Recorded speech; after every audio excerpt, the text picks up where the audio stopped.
The second law, make it attractive. Chapter 5, How to make habits irresistible.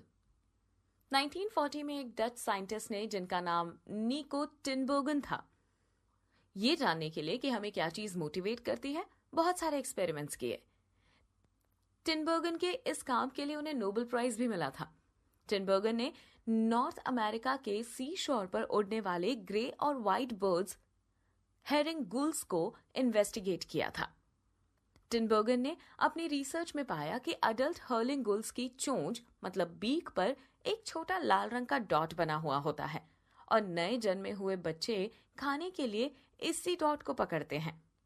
अपने पहले experiment को शुरू करने के लिए टिनबर्गन ने एक कार्डबोर्ड पर हर्लिंग गुल्स का नकली फेस और बीक बनाई, और जब अडल्ट गुल्स नेस्ट में नहीं होते थे तब टिनबर्गन नेस्ट में नकली गुल्स का फेस रखते थे, और जब नए मतलब छोटे बच्चे उस नकली फेस की बीक को देखते थे तो खाने के लिए उस लाल डॉट को पकड़ते। टिनबर्गन ने यह भी नोटिस किया कि रेड डॉट जितना ज्यादा बड़ा होता था, नए बच्चे उससे उतनी जल्दी नोटिस कर लेते थे। एक दिन टिनबर्गन ने नेस्ट में 3 बड़े कार्डबोर्ड की बीक रखी जिसमें बहुत बड़े लाल डॉट बनाए गए थे। उन 3 बीक्स को देखकर बच्चे खुशी से झूमने लगे थे। टिनबर्गन और उनकी टीम सेम दूसरे जानवरों में भी ऐसा बिहेवियर देखा था। टिनबर्गन ने ग्रेलैक गूस को भी स्टडी किया। जब भी कभी गूस का अंडा नेस्ट से निकलकर बाहर गिर जाता तो वो उस गोल अंडे को अपनी बीक की मदद से वापस नेस्ट में रखती थी।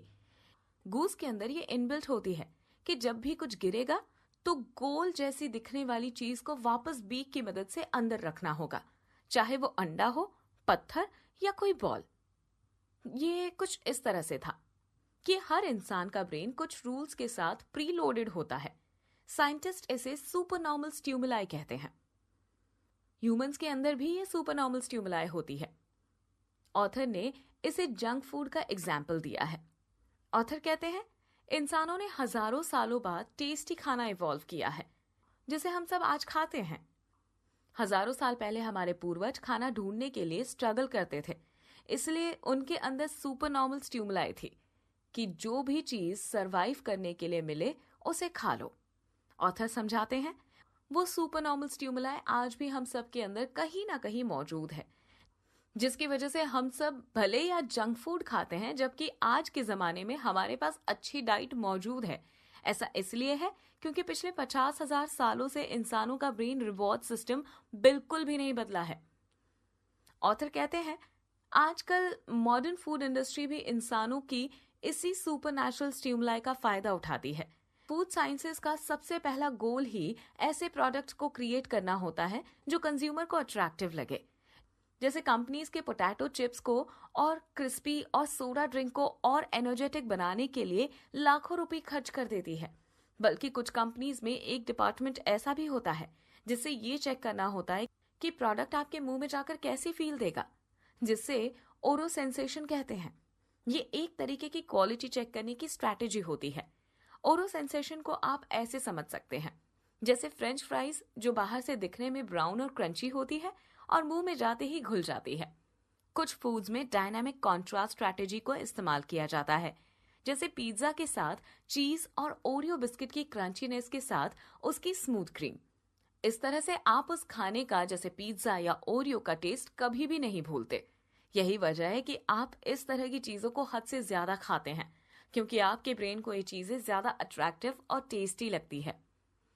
ऑथर कहते हैं कि मॉडर्न फूड इंडस्ट्री तो second law of behaviour change, make it attractive का बस एक छोटा सा एग्जाम्पल है। जो चीज जितना अट्रैक्टिव होगी वो उतनी ही जल्दी आपकी हैबिट बनने लगेगी। ऑथर कहते हैं, आप अपने आसपास देखिए, सोसाइटी स्किल्ड इंजीनियर्स से भरी हुई है। मॉल्स में मैनिक्वीन्स पर कपड़े इस तरह से लगाए जाते हैं कि वो अट्रैक्टिव लगे। सोशल मीडिया पर आपको कुछ सेकंड्स में ही हजारों लाइक्स मिल जाते हैं। ये सब कुछ मॉडर्न दुनिया की सुपर नॉर्मल स्टिमुलाई है जो चीजों को इस तरह से प्रेजेंट करते हैं वो आपको बहुत ज्यादा अट्रैक्टिव लगने लगती है, जिसकी वजह से आप उन्हें खरीदने, social media use, over eating करने से पहले बिल्कुल भी नहीं सोचते। अगर आप हिस्ट्री के पैटर्न से समझे तो आपको पता लगेगा कि फ्यूचर में चीजें आज के मुकाबले में और भी ज्यादा अट्रैक्टिव होंगी। असल में बात तो ये है कि इन अट्रैक्टिव चीजों को ना कहना या अवॉइड कर पाना बहुत मुश्किल होता है। ऑथर कहते हैं इस second law make it attractive में हमारा गोल यही सीखना है कि कैसे हम अपनी हैबिट्स को इररेजिस्टेबल, अनअवॉइडेबल बना सकते हैं। हम किसी भी हैबिट को सुपर नॉर्मल स्टिमुलाई से जोड़ नहीं सकते, इसलिए हमें अपनी हैबिट्स को ज्यादा से ज्यादा अट्रैक्टिव बनाना होगा, जिसके लिए हमें अपने बायोलॉजिकल सिग्नेचर को समझना होगा, जिसे द डोपामिन स्पाइक कहते हैं, the dopamine driven feedback loop. Author बताते हैं कि साइंटिस्ट इंसानों की क्रेविंग को न्यूरोट्रांसमीटर डोपामिन की मदद से मेजर कर सकते हैं कि वो क्रेविंग कब होती है। 1954 में दो न्यूरो साइंटिस्ट जेम्स ओल्स और पीटर मिलनर ने एक एक्सपेरिमेंट किया था, जिससे क्रेविंग्स मतलब इच्छा के पीछे का न्यूरोलॉजिकल प्रोसेस समझ में आया। ओल्स और मिलनर ने रैट्स मतलब चूहों के दिमाग में इलेक्ट्रोड्स डाले और डोपामिन के रिलीज को बंद कर दिया, जिसकी वजह से रैट्स की जीने की इच्छा ही खत्म हो गई। रैट्स के अंदर किसी भी चीज के लिए क्रेविंग नहीं बची थी, जिसके बाद कुछ ही दिनों में रैट्स की मौत हो गई। जिसके बाद कुछ साइंटिस्ट ने रिसर्च को आगे बढ़ाते हुए एक बार फिर से रैट्स के अंदर डोपामिन को ब्लॉक किया और इस बार साइंटिस्ट ने रैट्स के मुंह में शुगर मतलब चीनी के कुछ दाने डाल दिए थे। इस बार रैट्स का चेहरा खुशी से जगमगा उठा था। साइंटिस्ट ने अपनी रिसर्च में पाया कि डोपामिन ब्लॉक करने के बाद भी रैट्स टेस्ट को महसूस और एंजॉय कर सकते थे, लेकिन उनके अंदर चीनी की इच्छा नहीं थी। ऑथर कहते हैं कि जब इच्छा मर जाती है तो उससे जुड़ा एक्शन भी खत्म हो जाता है। ऑथर बताते हैं कि जब दूसरे रिसर्चर्स ने एक और एक्सपेरिमेंट किया जिसमें उन्होंने डोपामिन के लेवल बढ़ा दिए, तो साइंटिस्ट ने पाया कि रैट्स अपनी हैबिट्स को नॉन स्टॉपेबल स्पीड से करने लगे थे। ऑथर कहते हैं हैबिट्स डोपामिन से ही इन्फ्लुएंस होती है। आपकी हर हैबिट जैसे junk food, drugs, games, social media वगैरह आपके डोपामिन के हाई लेवल से जुड़ी होती है। डोपामिन हर एक के न्यूरोलॉजिकल प्रोसेस में अहम रोल निभाता है, जैसे मोटिवेशन, लर्निंग, पनिशमेंट और वॉलंटरी मूवमेंट। ऑथर बताते हैं कि डोपामिन सिर्फ तभी रिलीज होती है जब आपको खुशी या प्लेजर महसूस होता है, बल्कि डोपामिन तभी रिलीज होने लगता है जब आप वो काम करने जा रहे होते हैं जिससे आपको खुशी मिलती है। जैसे एक गैम्बलर को जीतने में बेशक खुशी मिलती है, लेकिन वो तब भी खुश होता है जब वो बेटिंग शुरू करता है। असल में आप जब भी सोचते हैं कि यह अपॉर्चुनिटी फायदेमंद होगी, तो आपका डोपामिन बढ़ जाता है। ऑथर बताते हैं इंसान का ब्रेन किसी भी चीज को पसंद करने से ज्यादा उसे हासिल करना चाहता है। ब्रेन के वांटिंग मतलब हासिल सेंटर्स असल में लाइकिंग सेंटर्स से बने होते हैं। ऑथर बताते हैं कि किसी भी चीज के देखने पर वांटिंग सेंटर्स 100% एक्टिव रहते हैं और लाइकिंग सेंटर्स सिर्फ 10% एक्टिव रहते हैं। इच्छा, डिजायर से ही बिहेवियर या हैबिट शुरू होती है। इन सब बातों से आप समझ गए होंगे कि second law of behaviour make it attractive कितना इंपॉर्टेंट होता है। आपको अपनी हैबिट्स को इतना अट्रैक्टिव बनाना होगा जिससे डोपामिन लेवल बढ़ जाए और आप एक्शन लेने के लिए मोटिवेट हो जाए। जिसके बाद रोल आता है टेम्पटेशन बंडलिंग स्ट्रैटेजी का। How to use temptation bundling to make your habits more attractive. Author एक स्टूडेंट के बारे में बताते हैं। Ronan Byrne electrical engineering student है जिन्हें नेटफ्लिक्स देखना बहुत पसंद था, लेकिन वो साथ ही अपनी एक्सरसाइज को भी मेंटेन करना चाहते थे। इसलिए रोनान ने अपनी स्टेशनरी बाइक को हैक करके अपने टेलीविजन और लैपटॉप से कनेक्ट कर लिया, जिसके बाद रोनान ने एक कंप्यूटर प्रोग्राम बनाया जिससे वो अपनी बाइक पर नेटफ्लिक्स को सिर्फ एक पर्टिकुलर स्पीड पर ही देख सकते थे। रोनान ने एक मंत्र बनाया था, eliminating obesity one Netflix binge at a time. अब आप रोनान के एग्जाम्पल से समझ सकते हैं कि वो अपनी हैबिट और ज्यादा अट्रैक्टिव बनाने के लिए टेम्पटेशन बंडलिंग स्ट्रैटेजी का इस्तेमाल कर रहे थे। टेम्पटेशन बंडलिंग तब काम करता है जब आप अपनी पसंद की हैबिट को अपनी जरूरत की हैबिट से जोड़ लेते हैं। बड़े बड़े बिजनेसमैन टेम्पटेशन बंडलिंग में एक्सपर्ट होते हैं। जैसे जब अमेरिकन ब्रॉडकास्टिंग कंपनी एबीसी को अपना थर्सडे नाइट वाला शो लॉन्च करना था, तो उन्होंने बहुत बड़े लेवल पर टेम्पटेशन बंडलिंग की थी। एबीसी एडवर्टीजमेंट्स पर लोगों को शो देखते वक्त पॉपकॉर्न, वाइन और एंजॉय करने के लिए मोटिवेट करती थी।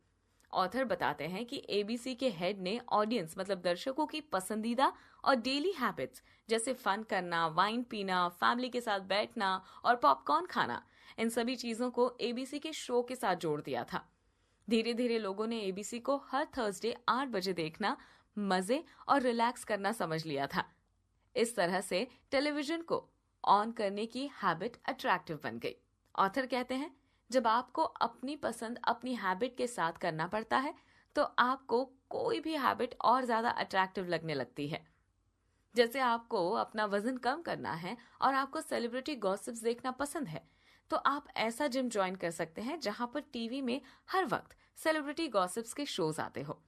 ऑथर बताते हैं कि टेम्पटेशन बंडलिंग साइकोलॉजिकल थियोरी, जिसका नाम प्री मैक्स प्रिंसिपल है, उसे अप्लाई करने का बेहतर तरीका है।